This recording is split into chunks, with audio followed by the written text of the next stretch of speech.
자, 그럼 다음 쪽으로 넘어가서 절정 부분 한번 살펴보도록 하겠습니다. 절정은요, 178쪽 여기 20번째 줄부터 179쪽 15번째 줄, 이 2차 매매 증서가 전체적으로 다 절정 부분입니다.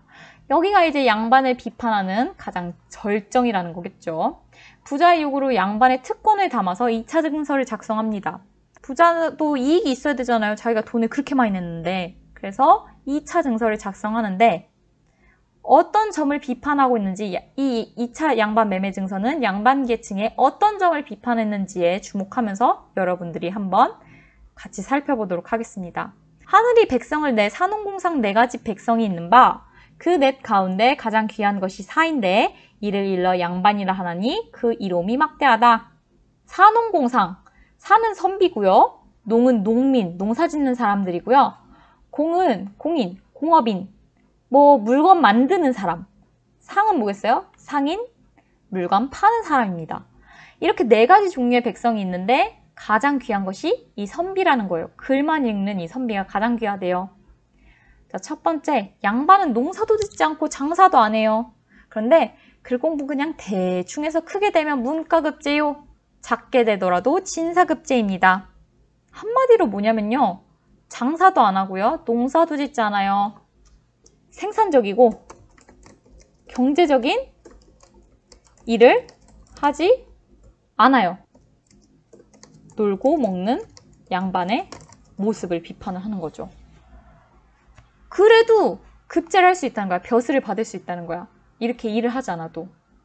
그 다음 문과 홍패. 홍패 이거 고쳐주세요, 여러분도. 문과 홍패가 2척에 불과하지만 그 안에 온갖 물건이 구비되어 있으니 이것이 곧 돈자루다. 자, 홍패가 뭐냐면요. 문과 급제자에게 주던 합격 증서입니다. 한마디로 이걸 가지고 있으면 이 사람 양반이다 증명해 준다는 겁니다. 2척이 얼마냐면 30cm. 여러분 이거 팔 길이 정도가 30cm 되려나요? 그 정도에 불과하지만요. 그 안에 온갖 물건이 구비되어 있으니 이것이 곧 돈자루래요. 무슨 말이냐면요. 과거에 급제만 하면요. 모든 것을 가질 수 있다는 겁니다. 이게 무슨 말이냐? 과거에 급제하면 모든 것을 가질 수 있다는 게 뭐 어때서? 한마디로 이걸 이용해서 사람들이 부정부패를 저지른다는 거죠. 뭐든지 높은 자리에 있는데 돈을 엄청나게 많이 모으기 위해서는요. 비리를 저질러야 돼요. 그래서 권력을 이용해서 부당한 이득을 취하고 부정부패를 저지르는 양반의 모습. 비리를 저지르고 사람들을 착취하고 평민들을 착취하는 그런 양반의 모습을 비판하는 부분입니다. 자, 그 다음 30살에 진사되어 처음 벼슬길에 나설지라도 이름난 음관이 될 수 있고 지위가 높아질 수 있다. 음관이 뭐냐면요. 과거 시험을 안 봐도요. 자기 뭐 할아버지, 고조할아버지, 증조할아버지 등등 자기 조상이 벼슬이 있었다. 양반이다 하면요. 조그만 벼슬자리 하나 주는 거예요. 이게 뭐야? 낙하산이라는 거예요. 낙하산.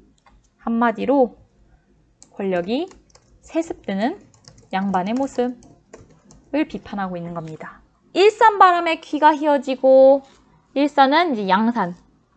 놀이할 때 한마디로 요즘에 파라솔, 양산 같은 거 그런 거 세워놓고 이제 놀면서 귀가 휘어져요. 귀가 휘어진다는 건 늙어간다는 거예요. 흰머리.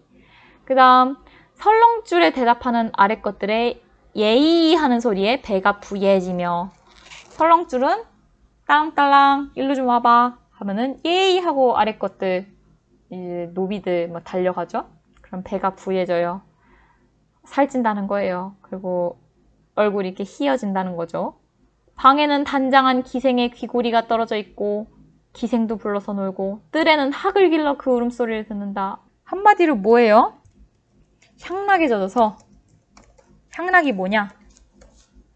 향락은 이렇게 풍류, 음악을 틀고 음주 가무를 즐기면서 향락에 젖는다는 거예요. 향락에 젖어서 방탕하게 사는 양반의 모습입니다. 돈을 막 펑펑 쓰고 맨날 놀기만 하고 그렇다는 겁니다. 이걸 이제 우리가 뭐라고 부르냐면요.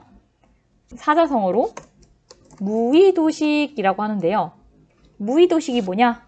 아무 하는 일 없이 놀고 먹기만 한다는 거예요. 이게 바로 무의도식입니다. 네, 옆에다 무의도식 하나 써놓으면 좋겠죠? 아무 하는 일 없이 놀고 먹는 이런 양반의 모습을 비판을 하고 있습니다. 그런데 양반은 이렇게 놀기만 하는데도요. 또 특권이 있어요. 아, 노는 것도 특권인데 또 있어. 곤궁한 사, 곤궁한 선비, 가난한 선비는요. 이 곤궁하다가 가난하다는 거예요. 가난한 선비는 시골에 살아도 제멋대로 횡포를 부릴 수 있어요. 이웃집 소를 뺏어다가 제 논을 먼저 갈고 이웃집 소도 뺏어다가 자기 논부터 갈 수도 있어요. 이게 소가 논을 이렇게 갈 때 필요한데요. 사람들 다 농사 지려면 자기 집 소가 있어야 된단 말이에요. 그런데 이웃집 소를 뺏어다가 자기부터 갈 수 있어요. 왜? 이웃집은 평민이니까. 난 양반이잖아.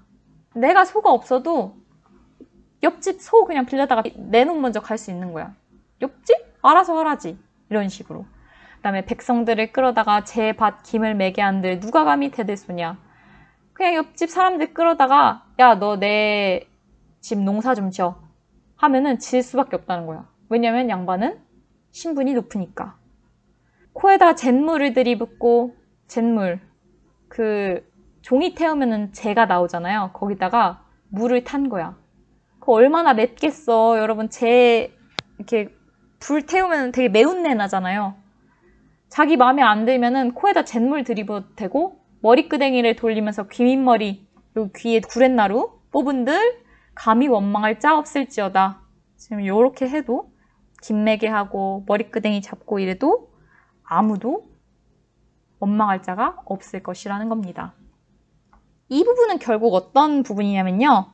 권력을 이용하여 백성들에게 횡포를 저지르는 양반의 모습을 비판을 하고 있는 겁니다. 자기가 이렇게 권력이 있으니까 백성들한테 막 대하는 거죠. 횡포가 뭐냐? 제멋대로 굴면서 성질이나 행동이 몹시 난폭함. 이게 바로 횡포입니다. 이런 횡포를 저지르는 양반의 모습. 이런 모습들을 봤을 때 결국 2차 양반 매매 증서는 뭐를 하냐? 양반 계층의 특별한 권리. 이것을 뭐라고 하냐면 특권. 특별한 권리와 그 다음에 아까 난폭하다는 거 이게 뭐예요? 횡포를 비판을 하고 있음을 우리가 살펴볼 수 있겠습니다. 이제 특별한 권리를 봤으니 부자가 어떻게 할 것 같아요? 부자가 과연 양반하겠다고 할까요?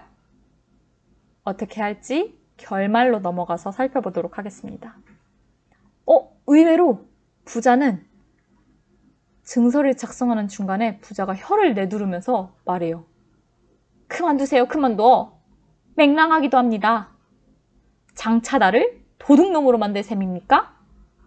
이게 바로 이 2차 양반 매매 증서를 듣고 난 부자의 말 중에 하이라이트입니다. 핵심적인 문장, 장차 나를 도둑놈으로 만들 셈입니까? 왜 이렇게 얘기했을까요? 그만큼 양반이 개판이라는 얘기죠, 지금.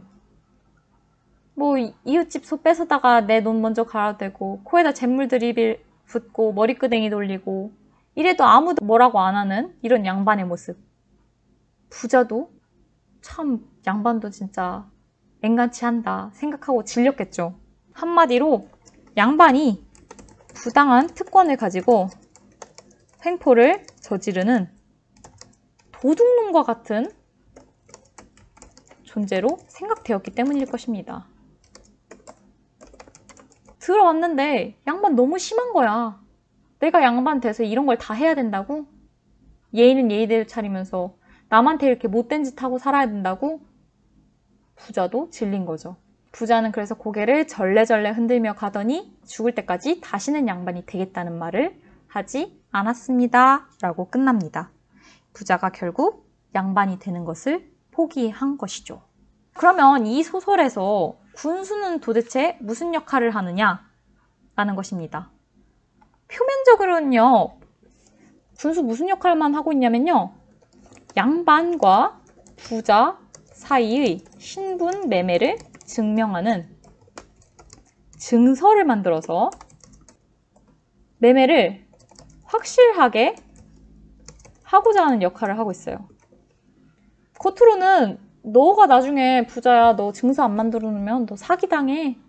다 불러서 증서 만들자 라고 하고 있지만 이면적으로는 결국 부자가 양반을 결국 포기하게 만들었죠. 양반 이런 사람이야 라고 얘기하면서 부자가 결국 양반을 포기하게 만드는 것이 바로 이 군수의 역할이라는 것입니다. 그런데 어떤 방법을 통해서 부자가 양반을 포기하게 만들었어요? 군수가 한 일은요, 양반이 이렇다라고 사실적으로 얘기한 것밖에 없었어요. 근데 부자가 포기를 했죠. 그러면 군수는요, 결국 두 가지 역할을 하는 겁니다. 첫 번째는요, 부자가 양반 되기를 포기하게 합니다. 그러나 군수는 또 어떤 역할을 하고 있냐면요, 작가의 의식을 대변하는 역할을 합니다. 대변한다는 것은요, 대신 말한다는 거예요. 대신해서 말한다. 대변입니다. 어떻게 대신해서 말을 하고 있느냐? 자, 요 첫 번째 매매 증서에서는 어떤 것을 비판하고 있어요? 양반 이렇게 허례허식이 많아. 양반 이렇게 가식적이고 위선적인 존재야. 첫 번째는요, 양반의 허례허식을 비판해요. 그 다음 두 번째 매매 증서에서는요, 양반 이렇게 횡포 부리고 이렇게 부패했고 이렇게 놀고 먹는 사람들이야. 이렇게 도둑놈 같은 사람들이야. 양반의 횡포와 부정부패를 비판합니다. 이렇게 두 가지 양반의 모습을 비판함으로써 작가의 의식을 대신 말해주는 역할을 한다는 거예요. 시에서 말하는 화자와 같은 역할인 거죠. 그래서 작가가 말하고자 하는 바를 결국 군수가 다 증서에다 쓰고 있다. 이렇게 생각을 하시면 되겠습니다. 이렇게 군수가 중요한 역할을 합니다. 자, 그러면 소설 핵심 정의 보도록 합시다. 소설 핵심 정의 첫 번째 갈래는요, 고전 소설이고요, 단편 소설, 짧은 소설이고요, 한문 소설. 원래 이 한문으로 쓰여진 소설입니다. 지금 한문 되게 많죠? 성격은요, 여러분이 다음 시간에 배우겠지만 이 소설 되게 풍자적이에요. 비판하는 게 많아요. 그 다음 시간적 배경 언제예요? 신분제가 사라져가는 조선 후기입니다. 공간적 배경은요, 강원도 정선군이고요. 자, 제재. 이 소설에서 사용하고 있는 제재는 양반의 신분매매예요. 양반의 신분매매를 통해서 어떤 주제를 드러내고 있느냐? 어떤 주제를 드러내고 있냐면 양반들의 무능함과 허례허식, 그 다음에 또 뭐 하지? 횡포, 부정부패 등에 대한 풍자가 결국 주제라는 것입니다. 그럼 여기 다 알겠죠? 답? 무능력 풍자하고요. 그 다음에 이거 뭐야? 그쵸, 허례허식 풍자하고요. 또 여기는 위선적인 생활태도 풍자하고요. 비판하고요. 양반의 신분 매매 사건을 통해서 양반의 요런 모습을 풍자하는 역할을 하고 있고요. 조선 후기, 당대 조선 후기에 뭐가 잘 반영됐냐면요, 사회상, 당대 조선 후기의 사회의 모습이 잘 반영된 소설이다 라는 것입니다. 자, 이렇게 우리 양반전의 내용을 모두 살펴봤는데요. 다음 시간에는 어떤 활동을 할 거냐면요, 풍자가 과연 무엇인가, 풍자에 대해서 풍자의 개념을 공부해보고 풍자의 예시를 살펴보는 그런 시간을 가지도록 하겠습니다.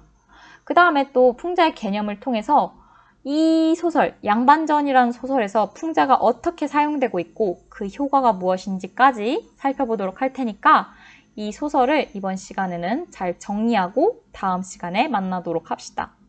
고생 많이 했어요.